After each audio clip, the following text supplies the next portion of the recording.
یہ تو یوں سمجھیے کہ واقعہ یہ ہے کہ اگر آپ مجھ سے پوچھیں سب سے بڑا صدمہ جو مجھے ہے، سب سے بڑا صدمہ وہ ان مذہبی جماعتوں کے کردار کی وجہ سے ہے جنہوں نے اس ملک میں آ کر سیاست کی کشاکش اور انتخابی سیاست کے اندر اپنا سارا وقت، ساری توانائیاں ضائع کر دی، کچھ حاصل نہیں ہوا، گھٹی میں ایسا پڑ گیا ہے، کچھ چسکے ایسے لگ گئے ہیں، کچھ وی آئی پی ٹریٹمنٹ، میں نے بھی 2 مہینے مزہ چکھا اس لیے جانتا ہوں۔ اللہ تعالیٰ جو ہے اس طرح کے تجربات کرا دیتا ہے، ورنہ کیسے اندازہ ہو؟ وی آئی پی علیحدہ اتر رہے ہیں، آپ کے لیے گاڑی آپ کے بالکل دروازے پر کھڑی ہوئی ہے، سیڑھی سے اترے آپ جہاز کے اور گاڑی موجود ہے، یہ ساری وی آئی پی ٹریٹمنٹ مل رہا ہے،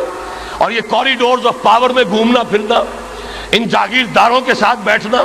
یہ ساری لعنتیں جو آئی ہیں مذہبی جماعتوں کے اندر، یہ صرف اس انتخابی سیاست کی وجہ سے۔ میں بڑے صدمے سے عرض کر رہا ہوں، واقعہ یہ ہے میرے نزدیک اس ملک میں اسلام کے نہ آنے کا پہلا مجرم مسلم لیگ نہیں ہے،